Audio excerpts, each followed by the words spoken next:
Hey guys, welcome back to the channel. I'm here with Steve here, and we're here with professional angler Ish Monroe. Ish, how you doing today? Good, doing great. Awesome, man. So, tell us a little bit, tips and tricks on what a good pre-spawn bait is. Man, pre-spawn baits for me is a spinnerbait and a jig. I mean, they're going to be the most consistent.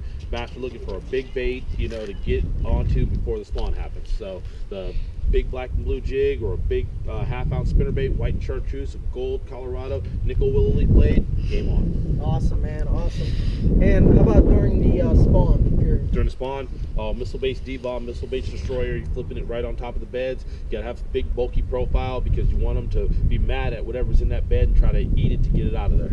Awesome, man. Here are those cards.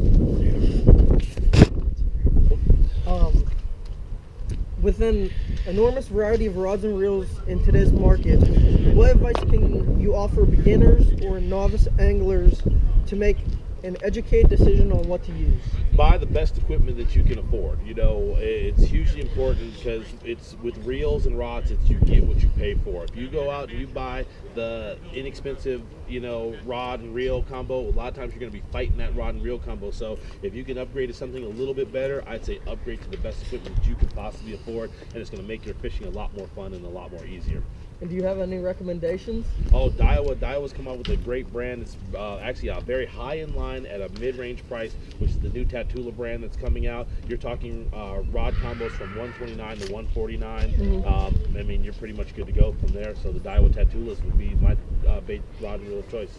And is that spinning rods or bait casters? Both. Okay. They don't make a spinning rod. I've actually moved to the ballistic on the spinning rod or spinning reel version. They do make Tatula rods that are spinning and bait casting, Tatula reels on the bait casting side, and ballistic reels on the spinning side. Awesome, man. Awesome. I already got this one. At what point did you realize you wanted to choose fishing as your profession? I was 8 years old, and I was watching a show very similar to match fishing on there, and what I did was I saw that and I'm like, I want to be a professional angler. So I pretty much, you know, wanted to do something that was fun for a living, and fishing was it from what I saw, not knowing how hard it really takes to be a professional angler. But it's that's what I wanted till about 8 years old. That's awesome, man. And when did you start fishing? I started fishing when I was 2. My dad had me out there. I had this big old afro. I'm like this tall, got a bluegill and a Zepco 33 in my hand. It was so much fun back then, you know, fishing with Dad, and now I'm fishing for a living at 40 years old. That's awesome, man. Do you have any superstitions before a tournament, or things you do to prep? No bananas in the boat. I tell for all the young guys out there, stay away from the girlfriends because they'll ruin your fishing career. Yep. Just kidding, girls. But it's pretty much just no bananas. I don't have the lucky underwear thing because I hear these guys that don't change their underwear for like 3 days. I'm like, no, I'm not doing that. Every day, gotta roll, fresh, clean pair of socks and drawers. So, but just the bananas. Awesome, man. Can you give us any tips for people wanting to make a real go in the fishing industry? And do you feel having marketing, financial education can benefit you? Yes, I mean, the education part is huge. You know, starting out for all the young anglers, there's a lot of opportunities now. High school bass fishing. High school bass fishing leads into college bass fishing. Colleges are actually giving full ride scholarships now to joining their clubs for bass fishing out there. And even if you don't want to be a bass pro and you can get in through a college bass fishing education, take it, use that education for marketing, business, public speaking, and it'll take you just about anywhere that you want to go, because you can't own a business if you don't know how to run a business, and that's what the business education will get you. Public speaking is being able to stand in front of people, stand in front of cameras, and talk to them about the products that you're trying to sell, whether it's fishing products or any kind of products at all. And then the financial side of knowing accounting and being able to keep your money, not relying on somebody else to do that for you, is huge. Awesome, man. With such a hectic lifestyle in fishing, how do you balance your time between sponsors, events, tournaments, and the demands of show appearances? Well, once again, you make your tournament schedule at the beginning of the year, understanding you have that schedule lined out. Then you go ahead and you start talking to sponsors, and you're asking them what do they need you and where do they need you, and you try to make it work. You know, here's a prime example: is the first tournament of the year was down at Lake Okeechobee in Florida. So I stayed at Lake Okeechobee for 1 week. The next week I fished Lake Toho. The following week I shot videos for sponsors that following week. Got to go to and do a Bass University the following week after that. Then set up to do a couple of shows. This week I'm here. Yesterday I was at the Philadelphia ASA show. Made it so that it worked out that it was only a 5-hour drive from there to here to do here at Vic's Sports Center. I'll actually get done here on Sunday, fly to go practice at pre-practice Winya Bay for 4 days, fly to the Bassmaster Classic, scheduled that in to work that, leaving Sunday after the Bassmaster Classic to start an event the next week to fish for the rest of the year, to do one more promotion. But you try to take those blocks that you have open and you use them, work as much time as you can. I'll tell you this, when sponsors ask you to do something, don't ever say no, because when you start telling them no, they're going to start telling you no when you need financial support. Awesome, man. Awesome. I think that gets all my questions. Cool. Here, you can answer these. No, you can answer these. Good. Okay. It's like his whole secret question he holds out and he waits for you. Yeah. Can you ask him this question? We're doing the camera? Yeah, we're good. Good. We're good? Yeah, fine. Yeah, go for it. Am I in the camera? Yeah, you're good. All right. What key elements do you look for when choosing a bait? Color, action, hookup ratio. Those would be the key things with a bait, because if you don't have the right color, fish aren't going to bite it. If you don't have the right action, fish aren't going to bite it. And then when the fish bites it, you better have a good hookup ratio, or else you're not going to land that fish. And those are like pretty much the key importance of catching bass. Mm-hmm. And what are some things you look for in a fishing spot? For me, I'm a big bait guy. I'm the heaviest cover. I always try to find the biggest, oldest dock that I can find on the lake, the heaviest matted vegetation I can possibly find. To me, that's where the biggest fish live. It's kind of like being the richest guy on the block. You've got the biggest house, and you're secluded away from everybody if you possibly can. So seclusion and the heaviest cover. Awesome, man. We already did how'd you start the bass fish? Yeah. If you could describe your career in a few words, what would they be? Special.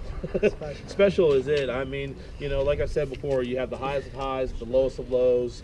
I wouldn't wish it on my worst enemy, but I wouldn't trade it for anything in the world. You know, I've given up a lot of personal time, but at the same time, it's paid off with a lot of great experiences. That's awesome, man.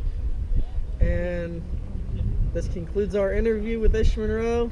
Thank you guys for watching, and thank you, Ish. No problem. Thank you. What's a good starting fish finder and why?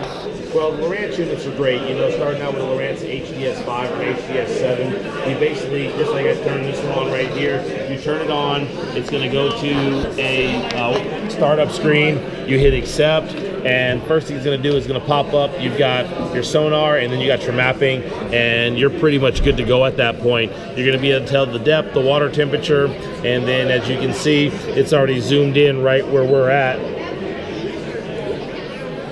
There's Akron, there's Erie, obviously. I mean, the mapping pops up right away, so you can start out with the Lowrance unit, you're pretty much going to be good to go. Flip up there, I catch another 7-pounder. I'm like, cool, I got 2 7s, a 4, a 5, and a 3 in the boat now. So I start working my way out. I'm like, all right, I got a good limit, leave the fish. So there's this one point as I'm coming out the canal, I flip to it, I catch a 6-pounder. I'm like, gone. I'm picking up the trolling motor and I'm like, one more flip. Flip to this side of the point, catch another 6-pounder. So I'm like, all right, done. Leave, pack up, run all the way up to the other end of the lake. I run into my buddy Cliff Crochet, he's fishing my highest, and I'm like, dude, you got him? He goes, I got him all right. He's like, I got about 15 pounds. He goes, how about you?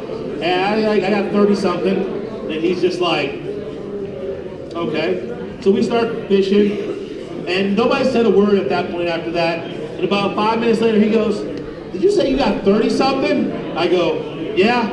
He goes, whatever, man. I'm like, all right, still fishing. And you gotta understand, this guy's got the Cajun accent to the T. Sounds like Bobby Boucher from The Waterboy. He's like, you really got 30? I'm like, dude, I got over 30. And he's just like, no, whatever. he calls me by my full name, is Shalma, and it sounds so weird with the Cajun accent. And I can't even do it. It's so weird. So we're flipping down the bank, and I'm like, dude, you gonna go down there and flip that patch? He goes, no, it's too muddy, this and that. It's the biggest, oldest patch, but the water's muddy. So I work around and we catch a couple little fish, and he's like, yells at me, I got a good one. It's like a 3-pounder. I'm like, yeah, that's an okay one. He goes, dude, you really have 30. I go, yeah. So I go to this point, and I flip to this point, I'm punching this thick hyacinth. And it's the bite that you always dream about. The line goes through the hyacinth, and it's going down. And you watch the whole hyacinth mat roll. It goes, and the line goes, and it doesn't move anymore. And I go, oh, this is a good one. Good out. Got it. 8-pounder. Swing that one in the boat. What do you got? He said probably 35, 36 pounds. He goes, whatever, that's a good one. That's probably your biggest one. I said, it is my biggest one, but here's my second biggest one. Here's my third biggest one. And here's my small one, and it's 5.5, almost 6. And you just watch him, you just like, unbelievable.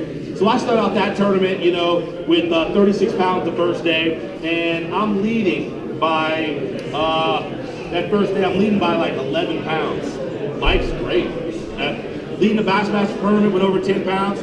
Day 2, go out there, have another phenomenal day, catch about 26 pounds. Day 3, my camera boat driver, he tells everybody where I'm fishing at. So day 3, I show up to my spot, and I went from 6 boats the first day on my area to 10 boats the second day on my area to about 35 boats on an area that I was fishing, and everybody's in there. One guy yells out to his partner, I told you this is where the leader's fishing. And I'm just sitting there like, oh God, it's gonna be one of those days. Another guy rolls through, and he's just like, hey Ish, I didn't even know that was you, as he's catching a 5-pounder. And I'm like, you're not in the tournament, and you didn't know it was me. There's 2 camera boats following me and a bunch of other people watching, but you didn't know it was me. Okay. So I ended up actually having still a decent bag that day. Well, things that happen in fishing, you got to have a second game plan. So decided, start all over, completely fresh. Run to an area, flip, catch one little one, it comes off, no big deal. Run to another area that was completely different from the area that I'd been catching them the first 3 days. Pull up, drop the trolling motor. 3.5, 4-pounder, 6-pounder, 7-pounder, another 7-pounder, all within 20 minutes. Game over. That's how, game over in 20 minutes. Game over on these guys. And so I'm working my way back, stop back on that spot that I first stopped at first thing that morning, caught another 8-pounder. Ended up weighing 32 that day and ended up winning the tournament. So that one was pretty fun as well. So it's pretty exciting going out there and winning tournaments. So they're all pretty much fun because most of them I've won with close to 100 pounds or more. I've won on the California Delta, and same thing, just completely crushes them. So all of them are good wins. Any other questions?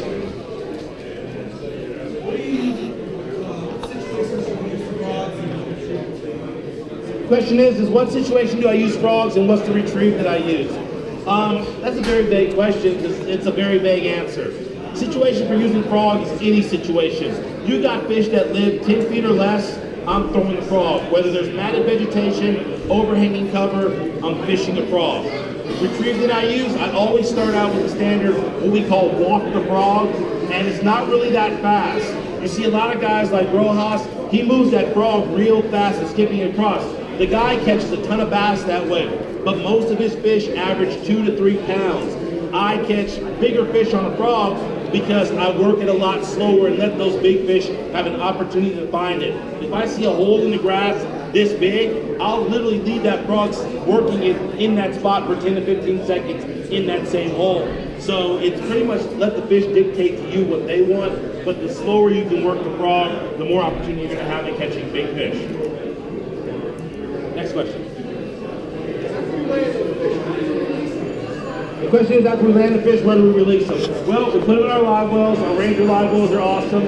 I've had, actually, Lake Falcon, I had 35 pounds on one side. My co-angler, she had 30 pounds on her side, and they all stay alive. We take them back to the weigh-in. They put them in a release boat. Well, that release boat has an oxygenated tank that's like a fish tank. The water temperature might be 80 during the summer, but it's going to be about 65 to 68 degrees in that tank. And what they'll do is they'll take them, they leave them in there because it's like taking you to rehabilitate. It has more oxygen in it, it has chemicals in it that revive them, and then they release them out in the middle of the lake and then they swim back. They scatter them out. They don't want to release them in a lot of places like a lot of tournaments do, just because people run back to those same spots and catch those fish. Yeah, for you, exactly. No, they release them right out there in the middle. So, next question. Question is any brand of frog better than another? What is your biggest problem that you have with a frog? What worst thing happens to a frog? Snagging? How about hookups? Hookups, problem? Yeah, how about water getting in it? Squeezing water? How many people have water squeezing out of their frogs? I actually have a brand that I work with, Snag Crew. I designed the first unsingable frog. I did the simplest thing in the world, is I took the frog and it has a hook that comes through it that leads to the cavity of the body where all the water gets into that you're squeezing it out. Yeah, you're trying to do everything, silicone on and this and that. How about this? I put a separate chamber for the hook away from the cavity of the body, so now the cavity of the body has only one place to get air to go in and out, and that's through the legs, so now it sits like it's a bottle. So the air actually keeps the water from getting in the cavity of the body because you can't get a hold in the bottom of it. And it's made by Snag Group. Yep, Snag Group has been the first brand of frogs. They've been around for 60 years now. And so Snag Group is the brand that I use. And I'll tell you this, is no more squeezing the water. They actually implemented that in all of their top of the line frogs, Bobby Barrett's frog, Chris Land's frog. All of them have that same, we call it IPT technology. We call it inner wide gap hooks and offset hooks that I no longer use anything but a straight shank hook for flipping or just casting a worm. So what I did is I worked with River to Sea to come up with a hook called a new jack flipping hook. How many guys know how to tie a snell knot? That's about it. 1, 2. So what happens with a snell knot, and I'll try to find one, but with a snell knot, when you tie a snell to a straight shank hook, it creates a cavitation upwards. And all the big time flipping guys, they tie a snell to a straight shank hook to create this cavitation when you go to set the hook, because the eye hits the weight and the hook swings upwards. So most of the time you hook these fish in the roof of the mouth, roof of the head, or straight down through the bottom of the jaw, depending on how they ate it. Well, working with River to Sea, I came up with a design that's a double eye hook. So it has the regular eye on top, and it has a second eye that is used as a keeper for the bait, as well as you can tie any knot to this second eye of the hook, except for a Palomar. That's the only knot you can't tie with it, and it still creates that same cavitation.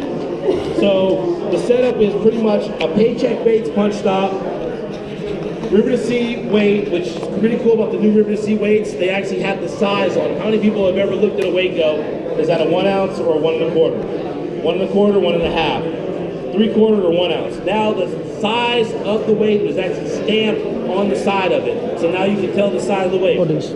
Paycheck Baits punch skirt. Asking them later. New jack flipping hook. Only one creature bait punching for me. Missile baits D-bomb. And that's it. 65-pound maximum braided line. 8-foot Daiwa Steez AGS rod. Zillion HD reel. It's got a big 100mm handle on it. It's got the mag seal, so it's really corrosion resistant. 13 pounds of drag, so I can completely lock that drag down and pretty much hold on. And I mean, that's my setup for punching. Any other questions? Your spots? Spotted bass? Question is, do spotted bass behave differently than largemouth? Do I approach them differently? Depending on where you're fishing, but yes. The spotted bass is very similar to a largemouth. He's that wiry guy that's drinking 5 or 6 Red Bulls. That largemouth is the guy who likes to watch football, drink beer, and eat pizza and chicken wings. He doesn't want to move forward, he wants a big meal. So, largemouth, he's in the heaviest possible cover that you can find. Spotted bass are roaming around looking for bait, and they constantly swim. It's a guy that goes to the gym every day. He's always constantly moving, looking for bait to eat, and so that's how you approach them. Unless you're in Alabama, and then those spotted bass in Alabama actually relate more to largemouth. You catch them on frogs, you catch them clipping, you catch them on spinner baits. That's pretty much how those go. Next question.